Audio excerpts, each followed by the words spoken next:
tugas apa nih? Wawancara. Wawancara. Yuk ikutin aku. Ayo. Hai semuanya. Kayaknya belum afdol nih kalau saya say hi itu cuma sendirian. Aku panggil teman aku dulu ya. Halo semuanya. Kita usir dulu ya. Oke. Mungkin sudah cukup nih Haya. Nah, pada video kami kali ini kami bakalan mapari tugas wawancara pada mapel kokurikuler. Kayaknya perkenalan diri dulu nih dari kami. Bentar ya.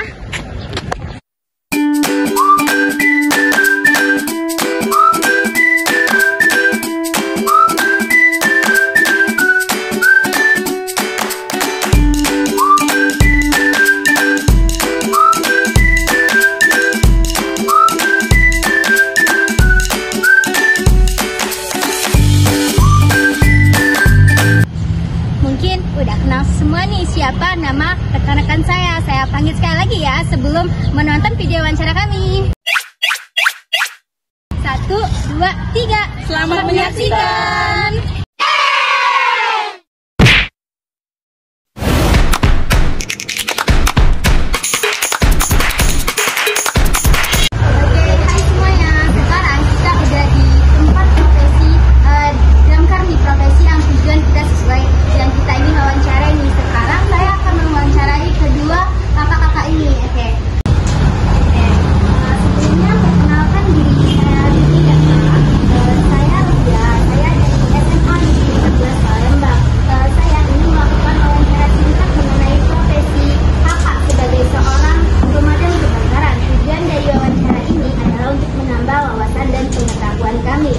Kalau boleh, bisa nggak Kakak perkenalkan diri Kakak terlebih dahulu, seperti nama lengkap, usia serta berapa lama udah menjalani profesi ini sebelum kami menanyakan pertanyaan pembukaan dari Kakak siapa dulu nih? Jadi, nama Kakak Firmanta, umur 45 tahun, lama bekerja kurang lebih 20 tahun. Kalau Kakak ini? Saya Rizky, umur 25 tahun, sekitar 7-8 tahun. Oke, udah ready kalau mau saya wawancarai Kak? Oke, yang pertama nih Kak, mau siapa yang jawab dulu pertanyaannya? Oke, pertanyaan pertama itu menurut Kakak, kami sebagai siswa-siswi SMA, jurusan kuliah apa yang saja yang bisa mendukung profesi di bidang pemadam kebakaran? Apakah lulusan SMA juga bisa menjadi seorang damkar? Kalau untuk jurusan itu tidak ada syarat tertentu untuk masuk dari damkar. Dari SMA pun bisa. Yang penting persiapkan fisik, kondisi badan harus fit, bisa tengah kaca. Mungkin untuk selanjutnya bisa tambahkan oleh Kakak Wahyu. Ada yang mau ditambahkan? Beberapa jurusan bisa dimasukin ke profesi damkar. Yang pertama itu teknik, administrasi, ya SMA pun bisa. Kalau jurusan teknik itu bisa juga ke damkar juga? Bisa. Mekanik, ya mekanik bisa. Oke, udah cukup. Bingung aku. Apakah ada ketentuan, persyaratan, dan persiapan yang harus kami siapkan jika ingin menjadi seorang damkar nih? Kakak ini dulu. Kalau persiapan sudah Kakak jelasin tadi ya, tidak ada persiapan khusus. Oke. Yang penting itu tadi fisik kita harus Siap. kuat karena kita kan di lapangan. Kalau untuk cowok kan, kalau cewek ya mungkin itu tadi berdasarkan jurusan kuliah tadi kan kuliah mana. Kalau Kak dimana kami Kak? Oke, mungkin ini pertanyaan dari saya hanya 2, nanti diganti oleh teman saya ya Kak. Oke. Saya akan mengajukan pertanyaan dari saya. Itu apa sih latar belakang Bapak sampai memilih profesi damkar? Apakah profesi ini benar-benar impian dari dulu atau mungkin dari sekarang ini? Istilahnya tuh apa? Cita-cita itu nggak. Tetapi kalau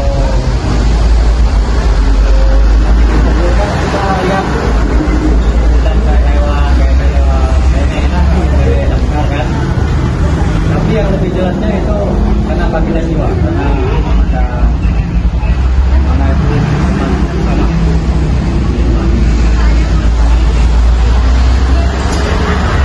Menurut Bapak, apakah gaji seorang damkar itu sesuai dengan resiko dan kerja kerasnya? Kalau boleh tahu juga, apa sih Kalau yang gaji,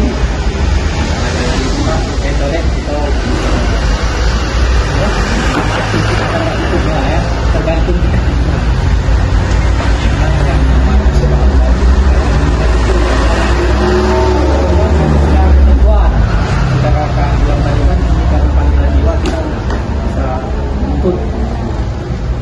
Kalau untuk kisaran gaji macam-macam. Damkar ini kan ada mulai dari honorer, pegawai, ya, nanti kalau yang namanya pegawai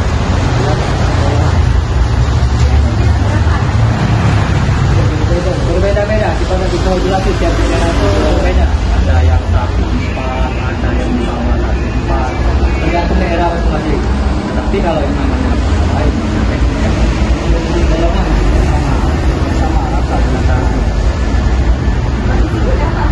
Kalau di sini untuk honorernya itu sekitar 1/4, tapi sudah berubah, nggak ada honorer lagi. Jadi itu P3K itu menurut golongan. Golongan itu beda-beda, tapi sama di seluruh Indonesia sama. kalau misalnya golongan paling rendah itu? Golongan itu 2K, PNS 2A, 3K 5. golongan 5.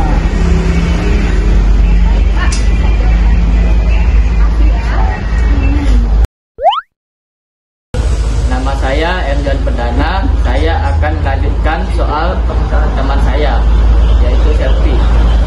Soal nomor 5 ini, apa saja resiko yang paling sering dihadapi dalam profesi damkar ini? Risikonya sih banyak ya. Yang pertama, ya,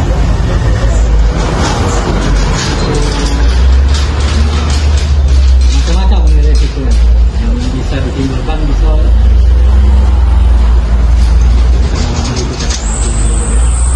terus apa? Kita merusak kan? Makanya kita bekerja harus sesuai SOP, harus apa? Safety kita harus dekat. Intinya yang namanya damkar ini selamatkan diri kita dulu. Wajan suatu itu SOP-nya dulu yang dimaju ke baru menemukan orang lain. Tindak.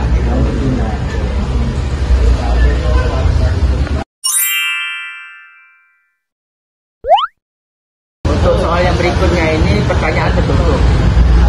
Soal yang pertama itu, apakah ada jurusan kuliah khusus yang bisa membantu masuk ke profesi damkar?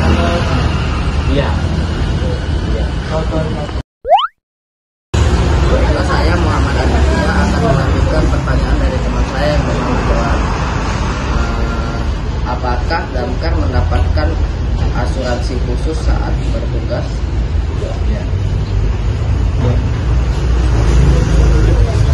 Apakah kerjasama dengan polisi dan rumah sakit sangat penting dalam setiap misi penyelamatan damkar? Baiklah, saya sini akan menggantikan teman saya tadi. Saya Muhammad Ramadan. Saya akan mewawancarai lanjutan tadi. Mungkin apakah profesi damkar bisa dijadikan profesi jangka panjang hingga pensiun? Ya. Dan yang terakhir mungkin apakah perempuan juga bisa bekerja sebagai damkar?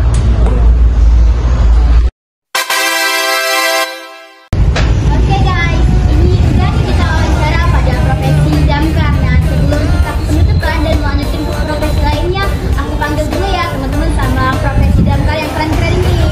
Ayo dong kakak-kakak dan temannya langsung bilang sini. Dari mana?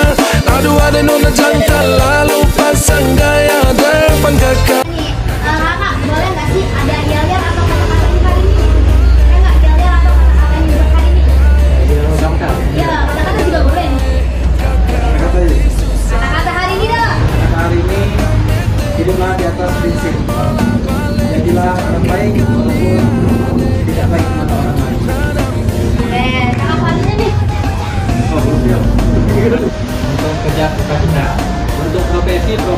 apapun sebenarnya bagus. Tapi kalau ingin menjadi pemadam, persiapkan fisik dari sekarang. Terima kasih. Oke, udah makan terakhir yang kita tanyai, kata-katanya hari ini apa nih Bang? Tetaplah berbuat baik kepada siapapun orangnya, karena hal baik itu akan kembali padamu dengan berbagai cara.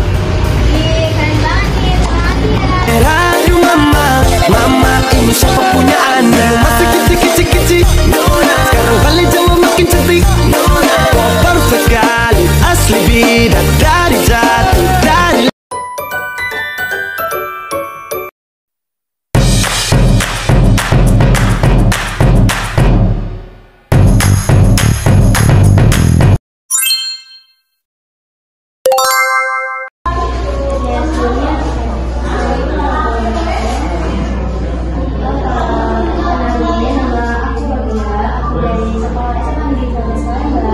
Kami kelas 12 kami akan melakukan tugasnya dari surat singkat, yaitu bagasi dokter nih Kak. Nah, tujuannya untuk menambah wawasan ilmu kami tentang pengetahuan, khususnya untuk dunia kedokteran Kak. Kalau boleh nggak Kak, kenalin diri Kakak dulu, umur, terus usia berapa lama menjalani profesi ini sebagai dokter sebelum kami tanyain kami antar juga saya pada diri. Kenalin deh, kakak Aini Salasari, usianya masuk 4 tahun. Kakak sudah kurang lebih 5 tahun jadi dokter. Bismillah.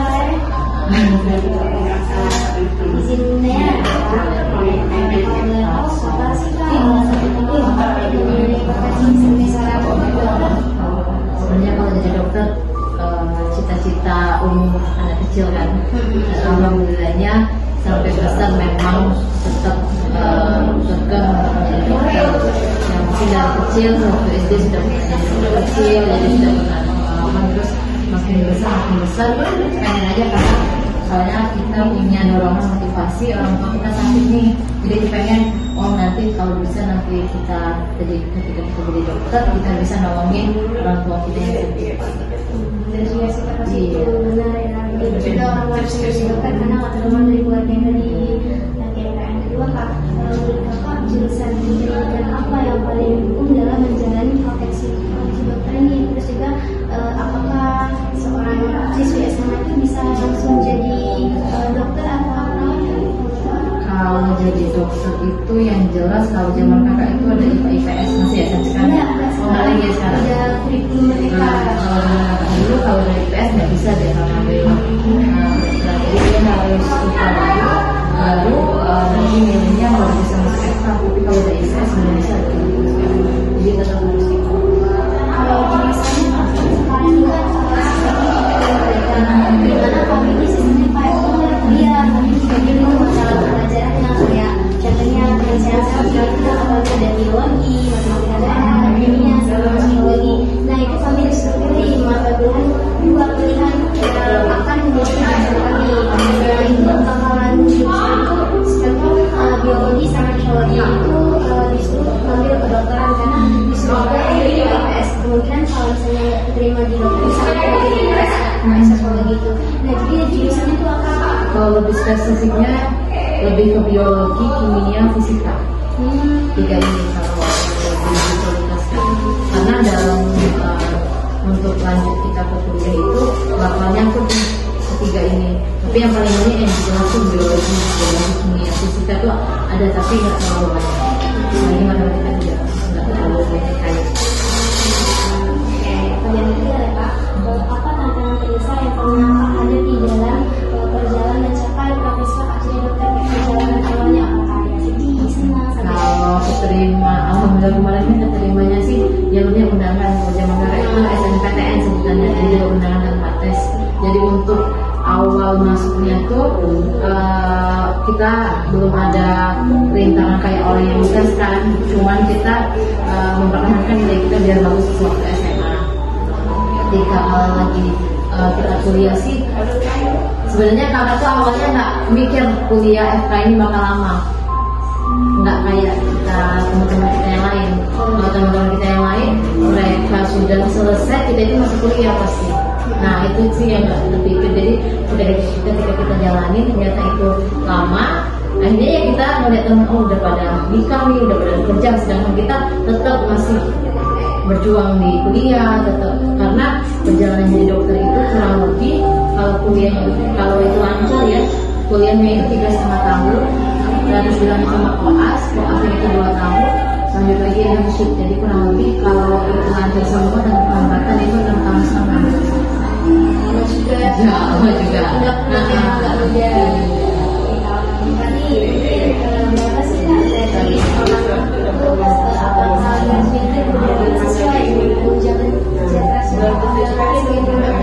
Sebenarnya kalau mau relate antara tanggung jawab sama revisi untuk di Indonesia belum terlalu relate ya.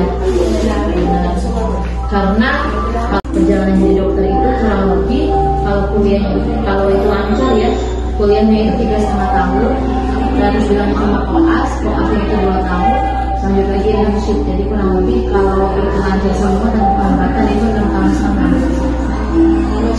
Lama juga. Nggak mudah.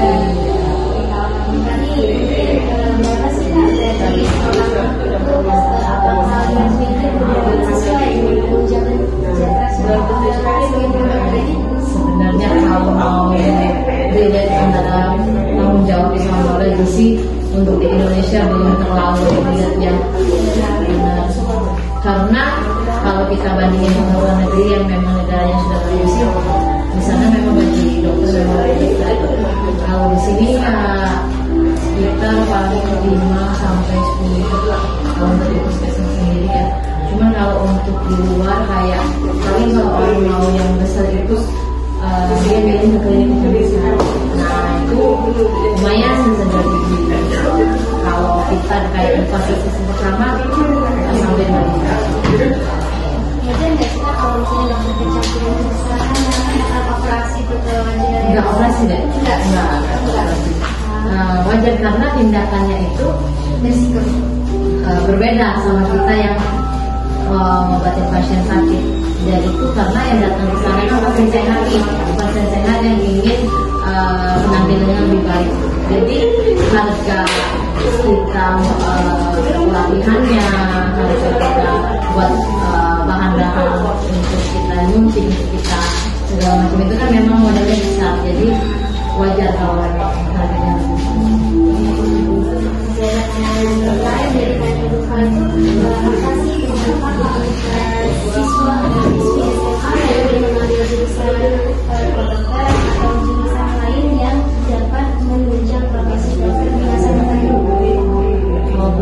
sebenarnya kalau yang pengen jadi dokter itu harus jadi jangan kata orang tua pengen ini jangan kita terpaksa karena kita jalannya itu lama nggak sebentar jalannya lama. Kalau istilah kami susah masuknya susah keluarnya susah. Ketika udah jadi juga susah karena sekarang dokter juga sudah banyak, kita mau milih tempatnya juga kan yang kalau kita pengen income lebih baik ya pasti kan kita harus milih. Terus ya kita di pengalaman kalau kita dari SMA sudah bisa ada basic, kita sudah senang biologi, kimia, fisika. Jadi ketika kita masuk kuliah kita nggak lanjut lagi, nggak ada adaptasi. Jangan kita kuliah, jangan kita SMA dulu ada nih nyangkut-nyangkutnya ilmunya jadi bisa kita terapin ke kuliah. Ini juga kalau nggak salah ada konsultasi dari BPK. Kalau untuk jadi dokter tuh katanya agak berani kan soalnya alatnya mahal, terus juga katanya ada pernah beli karena seorang yang masuk di dokter tuh karena dia tuh pakai alat-alatnya tuh alat KW katanya itu benar sih kak yang dibeli. Kalau dokter umum sih alat-alatnya sedikit sih deh. Yang banyak itu alat di dokter gigi. Kalau alat di dokter gigi itu banyak. Jadi dari dia kuliah tuh sudah banyak pegang alat, harus punya alat segala macam itu. Kalau satu toolbox itu dia pegang, nah itu yang lebih banyak di dokter gigi. Kalau kami palingnya itu buku. Terus kalau alat-alat sih alat-alat standar aja kayak untuk tensi, terus kita punya stetoskop dan untuk termometer, nggak terlalu paling ya di buku itu kan, di buku pun kalau sekarang kan sudah zaman dulu kan punya ibu kan, kalau zaman kakak dulu nggak ada ibu, ada tapi nggak terlalu banyak masuk di besar. Tapi nggak terlalu sih, maksudnya nggak terlalu banyak sampai setiap semester tuh harus beli. Kita minum perpustakaan tuh. Kalau masalah bully sih enggak sih, cuman kita tuh lebih gimana ya, mendidik junior kita tuh lebih biar dia, karena kan dunia pekerjaan bakal lebih keras, bakal lebih susah daripada kita kuliah. Jadi kita tuh mendidik junior kita tuh harus tepat waktu, karena kita kan menghadapi manusia, menghadapi pasien yang sakit, kan kita harus menerapkan disiplin ke junior kita kan. Kalau bully sampai kekerasan enggak. Kayaknya udah proyek kita sekarang proyek tutup akan diganti oleh Tenawi ya Kak? Oh ya, boleh ya, sama-sama. Kak, ini pertanyaan pertama ya. Apakah menurut Kakak jurusan kesehatan masyarakat itu dapat mendukung profesi menjadi seorang dokter? Iya. Baik. Yang kedua, apakah latar belakang pendidikan SMK kesehatan itu lebih unggul dibandingkan SMA umum dalam menjadi seorang dokter? Enggak. Iya. Terima kasih. Selanjutnya, apakah Kakak tuh pernah berencana untuk melanjutkan pendidikan ke jenjang yang lebih tinggi lagi? Kalau boleh tahu, mau lanjutnya kemana gitu? Mau lanjut spesialis Yang keempat, apakah Kakak itu pernah mengikuti pelatihan khusus di luar pendidikan formal? sering. Apa aja itu Pak? Yang boleh tahu? Kayak untuk estetik, jadi dokter estetik, terus pelatihan untuk pelaksanaan kita Oke, yang terakhir nih Kak, apakah Kakak pernah mengalami pengalaman buruk selama dalam proses ini?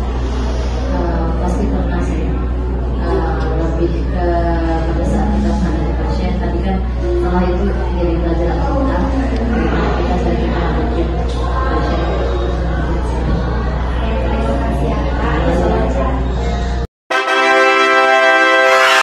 Oke guys, udah selesai nih sesi wawancara kita dari Damkar dan dokter. Nah, terima kasih ya guys sudah nonton sampai habis. Tapi sebelumnya saya panggil teman-teman saya dulu nih, yuk masuk teman-teman. Oke guys, jangan lupa untuk like dan subscribe channel kita di bawah ya guys. Kami akhiri.